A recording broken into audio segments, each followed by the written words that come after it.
Hello friends, welcome back to our YouTube channel. ನಿನ್ನ ಜೊತೆ ನನ್ನ ಕತೆ ಒಂದು ಸೂಪರ್ ಆಗಿರ್ತಕ್ಕಂಥ ಸಂಚಿಕೆ ನೋಡ್ಕೊಂಬರೋಣ. ಸಂಚಿಕೆ ಆರಂಭದಲ್ಲಿ ಏನಾಗುತ್ತೆ ಅಂತಂದರೆ, ಶಾರದನಿಗೆ ನಿಂಗವ್ವಜ್ಜಿ ತುಂಬ ಪ್ರೀತಿ ತೋರಿಸ್ತಾರೆ. ಸ್ವಂತ ಮಗಳಿಗಿಂತ ಹೆಚ್ಚಾಗಿ ನೋಡ್ಕೊಳ್ತಾರೆ. ಹೆಂಗಾರ ಮಾಡಬೇಕು, ಶಾರದನ ಒಂದು ಹಳೆಯ ನೆನಪುಗಳನ್ನು ವಾಪಸ್ ತರಿಸ್ಬೇಕು ಅಂತ ಪಾಪ ಶತಾಯಗತಾಯ ಪ್ರಯತ್ನ ಪಡ್ತಿದ್ದಾರೆ ನಿಂಗವ್ವಜ್ಜಿ. ಈ ನಿಂಗವ್ವಜ್ಜಿ ಹೋಗಿ ಹೋಗಿ ದೇವಯ್ಯನಿಗೆ ಹೇಳ್ತಾರೆ. ಯಾಕಂದರೆ ಹೇಳ್ತಾರಲ್ಲ, ಕರ್ಮ ಯಾರನ್ನೂ ಬಿಡಲ್ಲ ಅಂತ ಹೇಳ್ಬಿಟ್ಟು. ಕರ್ಮ ಈ ದೇವಯಾನಿನೇ ಮಾಡಿರೋದು. ಶಾರದಾ ಈ ಸ್ಥಿತಿಗೆ ಬರಲಿಕ್ಕೆ ಕಾರಣನೇ ಈ ಯಾರು ದೇವಯಾನಿ. ಅದಕ್ಕೆ ದೇವಯಾನಿಗೆ ಏನು ಹೇಳ್ತಾರೆ ಅಂತಂದರೆ, ದೇವಯಾನಿ ಹೋಗಿ ಶಂಕರ ಪುಷ್ಪನ ತೊಗೊಂಡು ಬಂದು ಕಷಾಯ ಮಾಡ್ಕೊಂಡು ಬಾ ಅಂತ ಹೇಳಿದ ತಕ್ಷಣ ಹಿಂಗೆ ನೋಡ್ತಾರೆ. ನೋಡಿದ ತಕ್ಷಣ, ಕಷಾಯ ಯಾರಿಗೆ ಅಂದ್ಕೊಂಡೆ? ನನಗಲ್ಲ, ನಮ್ಮ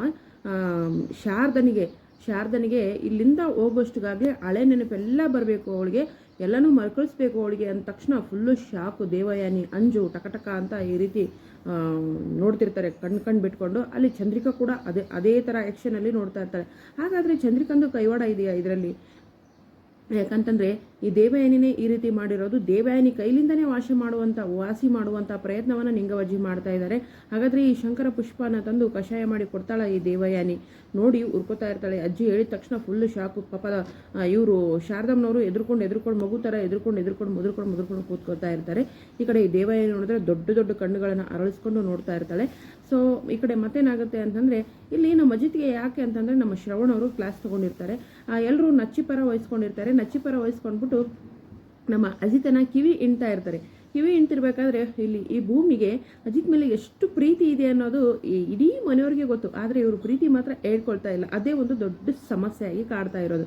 ಏನು ಮಾಡ್ತಾರೆ ಅಂತಂದರೆ, ಏನು ನೀನು ನನ್ನ ಮಾತೆ ಕೇಳಲ್ವಾ ಅಂದ ತಕ್ಷಣ, ಅವನು ಪೊಲೀಸರ್ ಆಫೀಸರ್, ದೊಡ್ಡ ಆಫೀಸರ್ ಅಂತ ಹೇಳ್ಬಿಟ್ಟು ಅವನಿಗೆ ಕೊಬ್ಬು ಅಂತ ಹೇಳ್ತಾರೆ. ಸಂಗೀತ ಕೂಡ ಅಂದರೆ ಇದು ಯಾಕೋ ಬೇಕು ಅಂತಲೇ ಮಾಡ್ತಿರ್ಬೋದು, ಭೂಮಿನ ರೇಗಿಸೋಕ್ಕೆ ಅಂತ ಅನಿಸುತ್ತೆ. ಸೊ ಅಂದ್ಬಿಟ್ಟು ನಮ್ಮ ಶ್ರವಣ ಅವ್ರು ಏನು ಮಾಡ್ತಾರೆ, ಅಜಿತ್ ಅವರ ಕಿವಿಯನ್ನು ಗಿಲ್ತಾರೆ. ಕಿವಿ ಗಿಲ್ದಾಗ ಭೂಮಿಗೆ ಹಿಂಗೆ, ಅಯ್ಯೋ ಸಾಹೇಬ್ರೆ, ದೊಡ್ಡ ಸಾಹೇಬ್ರೆ ಬಿಡಿ, ಏನು ಮಾಡ್ತಿದ್ದೀರಾ ನೀವು ಅಂತ ಹೇಳ್ಬಿಟ್ಟು ಹೋಗಿ ಕೈಯನ್ನು ಪಟ್ಟಂತೆ ಕಸಿದ್ಬಿಟ್ಟು, ಸಾಹೇಬ್ರೆ ನೋವ್ತಿದ್ಯಾ ಅಂತ ಕೇಳಿದ ತಕ್ಷಣ ಅಜಿತ್ ಅವರು ಹ್ಞೂ ಅಂತ ಒಳ್ಳೆ ಸಣ್ಣ ಮಗು ಥರ ತಲೆ ಹಲ್ಲಾಡಿಸ್ತಾರೆ. ಅವ್ರಿಗೂ ಕೂಡ ಅಷ್ಟೇ ಬೇಕಾಗಿರುತ್ತೆ. ಸೊ ಆಗ ಭೂಮಿ ಏನು ಮಾಡ್ತಾರೆ ಅಂತಂದರೆ, ಉಫ್ ಮಾಡ್ತೀನಿ ನಿಮಗೆ ಅಂತ ಹೇಳ್ಬಿಟ್ಟು ಆ ನೋವಾಗಿರೋ ಜಾಗಕ್ಕೆ ಬಾಯಿಯಿಂದ ಉಫ್ ಅಂತ ಉಫ್ ಮಾಡ್ತಾ ಇರ್ತಾಳೆ. ಆಗ ಸಂಗೀತ, ರಾಮ್ ಅವರು ತುಂಬ ಖುಷಿ ಪಡ್ತಾರೆ, ನೋಡಿ ನಗ್ತಾ ಇರ್ತಾರೆ. ಈ ಕಡೆ ಶ್ರವಣ್, ನಚ್ಚಿ ಅವರು ಕೂಡ ತುಂಬ ಖುಷಿ ಪಡ್ತಾ ಇರ್ತಾರೆ ಅಜಿತ್ ಭೂಮಿಯ ಒಂದು ಜೋಡಿ ನೋಡ್ಬಿಟ್ಟು. ಸೊ ಭೂಮಿಗೆ ನಿಜವಾಗ್ಲೂ ಅಜಿತ್ ಮೇಲೆ ಬೆಟ್ಟದಷ್ಟು ಪ್ರೀತಿ ಇದೆ, ಆದರೆ ಹೇಳ್ಕೊಳ್ತಾ ಇಲ್ಲ. ಈ ಕಡೆ ನಮ್ಮ ಅಜಿತ್ಗೂ ಅಷ್ಟೇ ಭೂಮಿಯ ತೋರಿಸೋ ಕಾಳಜಿ, ಅವಳು ತಾಯಿತನದ ಪ್ರೀತಿ ಎಂತಂದರೆ ಎದ್ದು ಕಾಣ್ತಾ ಇದೆ. ಇವಳೊಬ್ಳು ನಿಜವಾಗ್ಲೂ ಇಂಥ ಹೆಂಡತಿ ಸಿಗೋದು ಭಾರಿ ಕಷ್ಟ ಅಂತ ಅವ್ರಿಗೂ ಗೊತ್ತಿದೆ. ಅವರು ಕೂಡ ಪ್ರೀತಿ ಹೇಳ್ಕೊಳ್ತಾ ಇಲ್ಲ. ಹಾಗಾದರೆ ಈ ಜೋಡಿನ ಈ ಮನೆಯವರೇ ಸೇರಿ ಆದಷ್ಟು ಬೇಗ ಒಂದು ಮಾಡ್ತಾರೆ.